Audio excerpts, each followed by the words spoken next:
नमस्कार दोस्तों, इस क्लास में हम देखेंगे सेकंड ग्रेड एग्ज़ाम के लिए विशेष उपयोगी टॉपिक है भारत में उद्योग।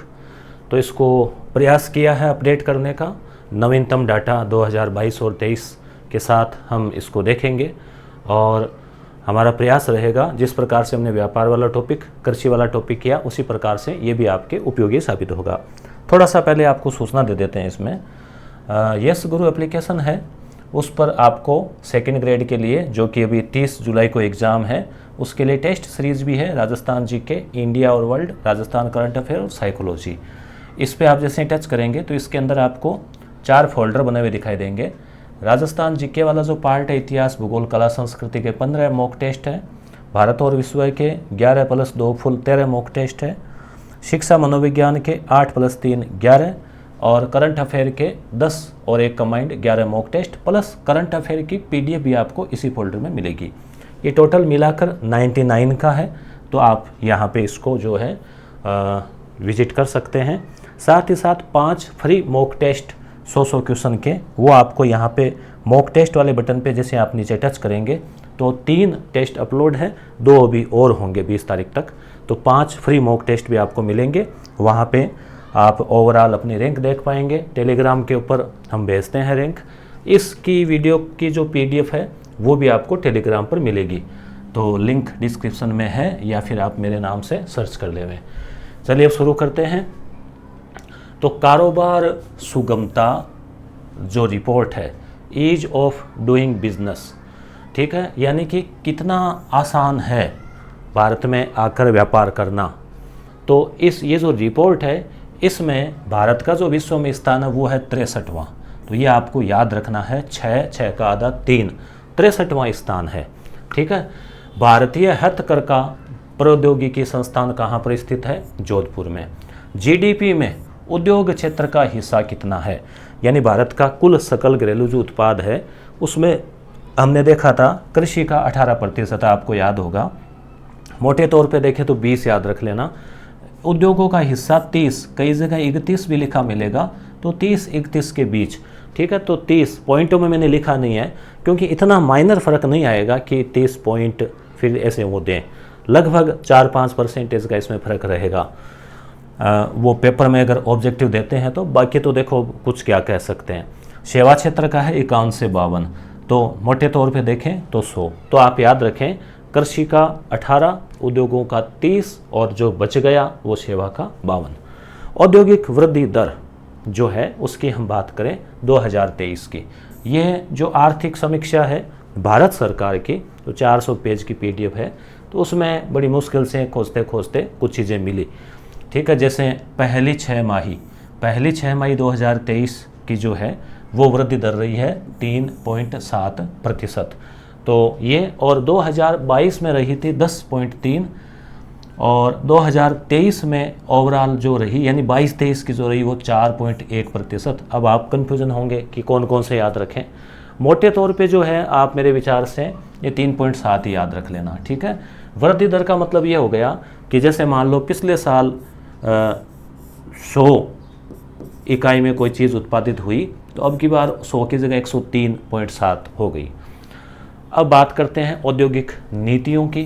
तो अब तक कुल 6 औद्योगिक नीतियां सरकार ने जारी की है। पहली औद्योगिक नीति देश आज़ाद होते ही 1948 में, जिसमें ये कहा गया कि भाई हम मिश्रित अर्थव्यवस्था, मिश्रित का मतलब एक तो जैसे होता है पूरी तरह से साम्यवादी, जिसमें सब कुछ सरकार के अंडर में हो, एक होता है निजी यानी पूंजीवादी, जिसमें सब कुछ प्राइवेट सेक्टर में हो।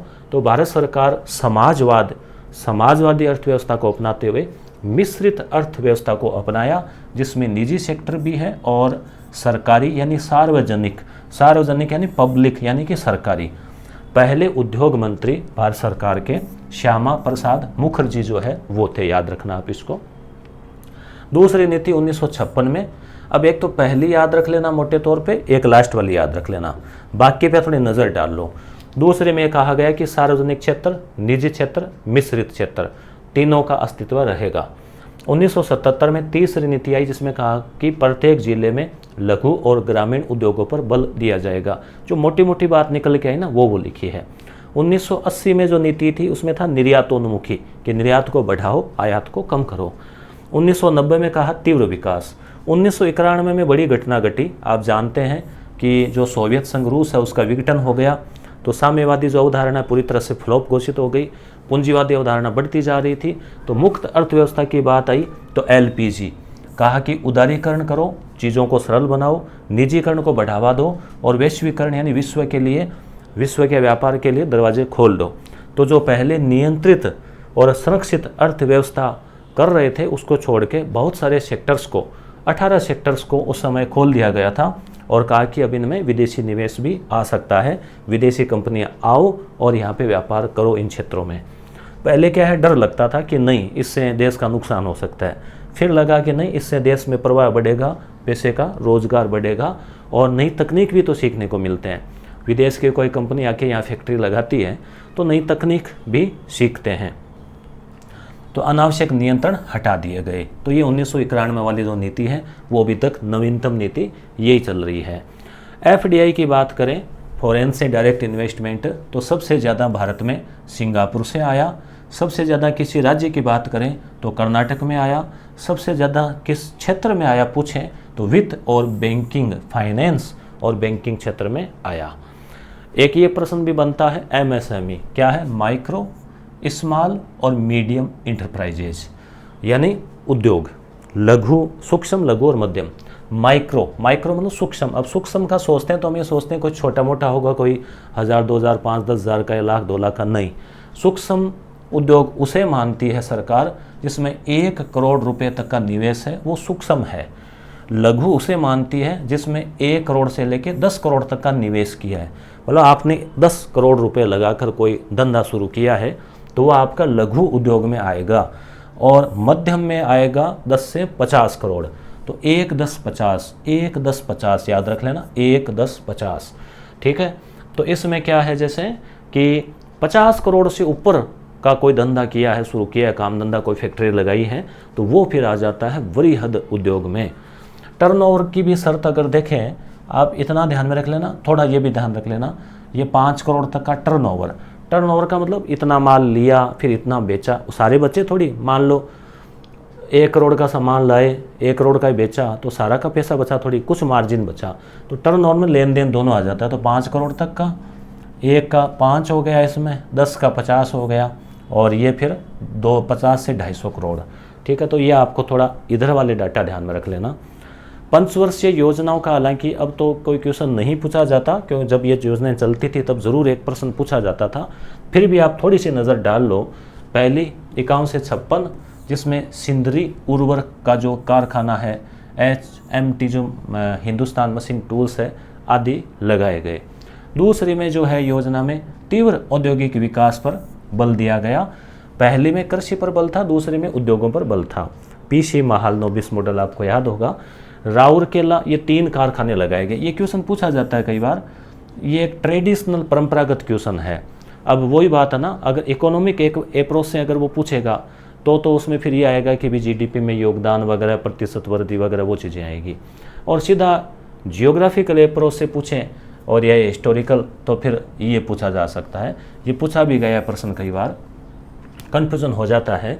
तो आप ध्यान रखें, दूसरी पंचवर्षीय योजना में उद्योगों पर बल दिया गया। पहली बात, 3 बड़े कारखाने स्टील के, इस्पात यानी स्टील, लोहे में निकल और ऐसी चीज़ें मिला के स्टील बनाते हैं। तो राउरकेला यानी जहाँ पे कोयला है, जहाँ पे लोहा है, लगभग उसी इलाके में। तो छत्तीसगढ़, झारखंड, बिहार, पश्चिमी बंगाल, ये जो इलाका है ये इन कारखानों के लिए उपयोगी है स्थान। तो राउरकेला, भिलाई और दुर्गापुरा 3 ये लगाए गए। राउरकेला जो है ये जर्मनी के सहयोग से लगाया गया। ये प्रश्न भी बनता है, तो राज आप याद रख लेना, राज, ठीक है। राउरकेला जर्मनी के सहयोग से, भिलाई रूस के सहयोग से, तो भीरू। दुर्गापुरा ब्रिटेन के सहयोग से, दूब, ये तो आपको याद हो गया होगा। अब है किस राज्य में, ये भी हम कंफ्यूज हो जाते हैं। राउरकेला, ठीक है, केले खा के उड़ जाओ, ठीक है, केले खा के उड़ने लग जाओगे, ठीक है। भिलाई और दुर्गापुरा, भिलाई जो है ये छत्तीसगढ़ में होना चाहिए और दुर्गापुरा जो है वो है पश्चिमी बंगाल में, ठीक है। दुर्गा की पूजा भी पश्चिमी बंगाल की प्रसिद्ध, आपको पता होगा, तो आप इसको याद रख लेना। तीसरी जो पंचवर्षीय योजना थी उसमें क्या है, उसमें जो है वो बोकारो जो है ये स्टील कारखाना लगाया गया। चौथी में संयुक्त क्षेत्र मतलब पब्लिक प्राइवेट, पांचवें में जिला उद्योग केंद्र, छठी में समग्र विकास, सातवें में सनराइज उद्योग मतलब उभरते हुए उद्योग, आठवीं में ये आप याद रख लेना, जिस समय उदारीकरण वाला आया था उस समय कौन सी पंचवर्षीय योजना थी, आठवीं उदारीकरण, जॉन डब्ल्यू मिलर मॉडल जो है वो आधारित था। सेज 10वीं योजना में, 11वीं में राष्ट्रीय विनिर्माण, 12वीं में, अब केवल 12वीं आप याद रख लेना, कल को पूछ सकते हैं, उद्योगों पर जो व्यय है, यानी पंचवर्षीय योजना थी जिसमें मान लो हजारों करोड़ रुपए अलग अलग क्षेत्रों के लिए रखे जाते हैं, तो उद्योगों के लिए 6.74% जो है वो रखा गया। विशेष तथ्य देखते हैं, पीएम मित्र पारक योजना किससे संबंधित है, टेक्सटाइल, कपड़ा, ठीक है, कपड़ा उद्योग को विश्व स्तरीय बनाना। दो ही क्षेत्र ऐसे बचे हैं, एक तो परमाणु ऊर्जा और एक रेल, जिसमें विदेशी निवेश बिल्कुल भी नहीं है, जीरो है, वो पूरी तरह से सरकार के पास सुरक्षित है। केवल दो ही उद्योग बचे हैं, तो 100%, बाकी में लगभग किसी में कितना ही परसेंटेज का विदेशी निवेश का है। भारत यूएसए व चीन के बाद तीसरा बड़ा स्टार्टअप वाला देश।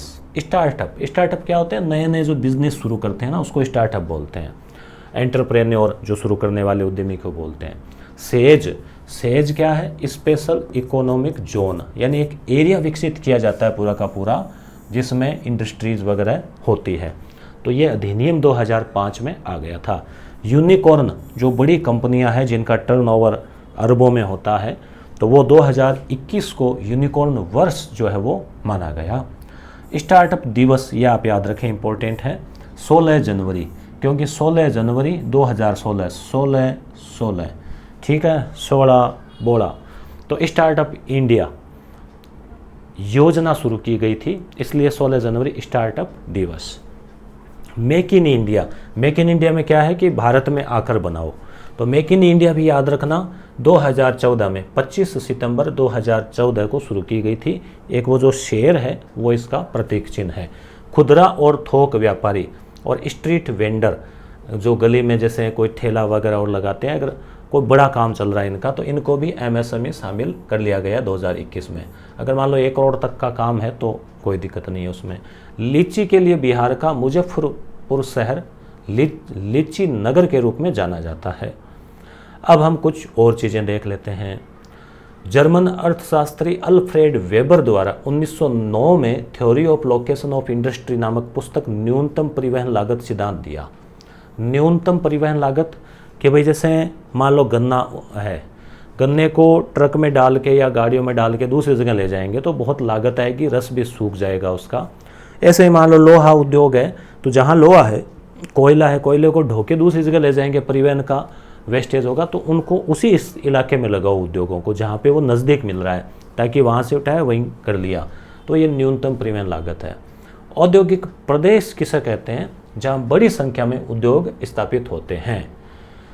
औद्योगिक संकुल किसे कहते हैं, जहाँ एक दूसरे से जुड़े हुए उद्योग होते हैं। मान लो आपस में ही जैसे स्टील का है, वहीं एल्यूमिनियम का है, वहीं मान लो कोयला मिल रहा है तो उससे कोयले को गलाने की भट्टियाँ हैं वगैरह। तो यहाँ प्राथमिक कार्यों का अभाव मिलता है। औद्योगिकरण और नगरीकरण को प्रोत्साहन दिया जाता है। औद्योगिक पिछड़ापन क्यों होता है, आधारभूत संरचना यानी सड़क, बिजली, पानी, ये आधारभूत संरचना होती है, इसका अभाव की वजह से होता है। वर्ष 2020 में गुजरात में कुल विदेशी निवेश का 53% अकेले। तो अब की बार 22 की बात है तो यहाँ पे आ गया है कर्नाटक, ठीक है, वो हमने ऊपर अपडेट कर दिया। नई औद्योगिक नीति अभी तक नवीनतम 1991 वाली ही है, उसके बाद नहीं आई है, ठीक है। इसमें हमने देख लिया इसके बारे में, नियंत्रण मुक्त लाइसेंस राज को कम कर दिया, सार्वजनिक क्षेत्र की भूमिका में कटौती कर दी, नियमों को उदार बना दिया। नई विनिर्माण नीति, ये आपको याद रखना है, औद्योगिक नीति नहीं, विनिर्माण, ठीक है, विशेष रूप से निर्माण, विनिर्माण। तो ये जो है ये है भारत सरकार द्वारा 2011 में विनिर्माण नीति। सतत विकास के उद्देश्य को प्राप्त करना, कंटिन्यू सतत विकास। वर्ष 1951-52 में जीडीपी में औद्योगिक क्षेत्र का भाग 16.6% था। ठीक है, और अभी कितना हो गया है, 24, 19 में, 20 में 24, और अब हम देखें अगर 23 की बात करें तो 30% हो गया है। तो ये बढ़ता जा रहा है, सेवा क्षेत्र का भी बढ़ता जा रहा है। और कम कौन सा हो रहा है, होना तो 100 ही है कुल मिलाकर, तो कम हो रहा है कृषि का, एग्रीकल्चर का कम होता जा रहा है। क्लियर। पंचवर्षीय योजनाओं में उद्योगों की स्थिति देखें तो पहली योजना देखो, वृद्धि दर है ये, वृद्धि दर आप समझ गए ना, कि मान लीजिए 1000 कुंटल या 100 क्विंटल मान लो कोई माल उत्पादित हुआ उद्योगों में, तो अगले बार 105 क्विंटल हो गया, 5 क्विंटल बढ़ गया, तो वो प्रतिशत हो गया। तो ये पहली योजना में 5% की वृद्धि हुई उद्योगों के क्षेत्र में, 5.5 की, 8वीं में 7.5 लगभग, 10वीं में 9.17, 12वीं में 9.6। तो केवल 12वीं वाला याद रख, देखो ज़्यादा डाटा अभी तो आपको लगता है, लालच होता है कि याद कर लेंगे, 15 दिन बाद एग्ज़ाम होता है, एग्ज़ाम हॉल में फिर कन्फ्यूजन हो जाता है। तो पक्का डाटा वो याद करो जो पक्का हो, बाकी नज़र डाल के छोड़ दो, से अंतर समझ लो कि हाँ पहली में कम ही था, दूसरे में 8वीं में थोड़ा ठीक था, 9वीं 10वीं में बढ़ रहा है, तो 12वीं का आप याद रख लेना 9.6%, क्योंकि अब उसके बाद में कोई योजना आई नहीं। भारत में विनिर्माण उद्योग, तो अब इसमें हम अलग अलग जो कारखाने हैं उनकी बात करेंगे। तो अब इसमें देखो, जैसे लौह इस्पात, चीन नंबर 1 पे है, भारत दूसरा स्थान है। आज़ादी से पहले की बात करें तो 1874, याद रख सकते हो इतिहास की दृष्टि से, कुल्टी पश्चिमी बंगाल में है, जिसमें लोहा और इस्पात उद्योग का कारखाना लगाया गया। साकची झारखंड में है, जहाँ 1907 में जमशेदजी टाटा द्वारा स्थापित किया गया साकची। तो आधुनिक लोहा इस्पात का कारखाना की शुरुआत इसी से मानी जाती है। तो साकची झारखंड, ये हम पहले पढ़ चुके हैं। योजना जो है दूसरी पंचवर्षीय योजना में ये 3 कारखाने लगाए गए थे। भिंडूरा, इसकी एक ट्रिक भी मैंने बना रखी है, भिंडूरा, ठीक है, भिंडूरा। तो भिलाई, दू से दुर्गापुरा, भिंडूरा या भिंडूरा, दुर्गापुरा, और रा से राउरकेला। तो राज्य जर्मनी से, भी रूस के सहयोग से, रूस का पहले सोवियत संघ कहलाता था, अब रूस है। दुर्गापुरा, दूब, ठीक है, ये पश्चिमी बंगाल में है, ये छत्तीसगढ़ में है, ठीक है। भिलाई, देखो भलाई का ज़माना नहीं है, भलाई करते हैं ना, तो कहते हैं कि 36, या फिर उल्टा सोचो, अपने पॉजिटिव सोचो कि 36 का आंकड़ा हो तो आप भलाई करो, तो 36 का आंकड़ा ख़त्म हो जाएगा, ठीक है। बोकारो, ये झारखंड में है, ठीक है, और सोवियत संघ के सहयोग से। बोकड़ो मारवाड़ी में केवल रोणन, रोकने से क्या होता है, खंड हो जाते हैं ना, टूट जाते हैं। लोहा इस्पात के क्षेत्र में प्रमुख कारखाने भद्रावती, भिलाई और सलेम है। कोयला क्षेत्र में कुल्टी, बरनपुर, दुर्गापुर और बोकारो। यानी लोहा इस्पात के कारखाने भद्रावती कर्नाटक में, भिलाई छत्तीसगढ़ में, और सलेम, ठीक है, सलेम शायद तमिलनाडु में होना चाहिए। कुल्टी जो है ये बरनपुर, दुर्गापुर, बोकारो, ये कोयला क्षेत्र जो है वहाँ पर स्थित ये इस्पात के कारखाने हैं। राष्ट्रीय इस्पात नीति 2017 में घरेलू इस्पात की मांग को बढ़ाना, ये सब इसका था। सीमेंट उद्योग की बात करें तो पहला कारखाना 1904 में चेन्नई में स्थापित हुआ था, और सबसे ज़्यादा कारखाने आंध्र प्रदेश में, ये बात आप याद रख लेना। फिर देखो सीमेंट से वही ट्रिक तंबाकू वाली, सीमेंट से धुआं वगैरह उड़ता है वातावरण में, तो आंखों के लिए नुकसानदायक है। तो ज़्यादा सीमेंट से क्या है, सीमेंट में काम करते हैं तो क्या अंध हो जाए ना, ट्रिक याद रख लेना, बाकी होता नहीं है, याद रखने के लिए ट्रिक है। आंध्र प्रदेश सीमेंट। चीन का पहला स्थान है, भारत का दूसरा है। रासायनिक उर्वरक, तो हरित क्रांति के बाद में इसका प्रभाव पड़ा, एक तो नाइट्रोजन आधारित और एक फास्फोरस आधारित। तो नाइट्रोजन आधारित सुपर फास्फेट का पहला कारखाना तमिलनाडु में रानीपेट में, ठीक है। तेल शोधन 1901 में डिगबोई में, निजी क्षेत्र में जामनगर और वडनगर में, और सर्वाधिक क्षमता वाला तेल शोधन संयंत्र जामनगर वाला। कागज़ उद्योग भार हराशी उद्योग है, मतलब सामान चाहिए 1 टन कागज़ के लिए 22 टन कच्चा माल चाहिए, तो भार कम होता जाता ना बनाते तो पहला कारखाना श्री रामपुर, यह याद रखना, कागज़ का। और सबसे ज़्यादा आंध्र प्रदेश ही है और कारखाने पश्चिमी बंगाल में है। अखबारी कागज़, ये याद रखना, अखबारी कागज़ के लिए नेपानगर प्रसिद्ध है। ठीक है। सूती वस्त्र उद्योग इसमें सबसे बड़ा उद्योग है, प्राचीन उद्योग है, संगठित उद्योग है। पहला प्रयास कवासजी डाबर ने किया। मुंबई को भारत का मैनचेस्टर कहते हैं। मैनचेस्टर जो है वो ब्रिटेन के अंदर एक शहर है जो सूती वस्त्र के लिए, वस्त्र नगरी के लिए जाना जाता है। अहमदाबाद को पूर्व का बोस्टन कहते हैं। कानपुर को उत्तर भारत का मैनचेस्टर कहते हैं, याद रखना। जबकि कोटा जो उसको औद्योगिक नगरी कहते हैं। भीलवाड़ा को वस्त्र नगरी कहते हैं।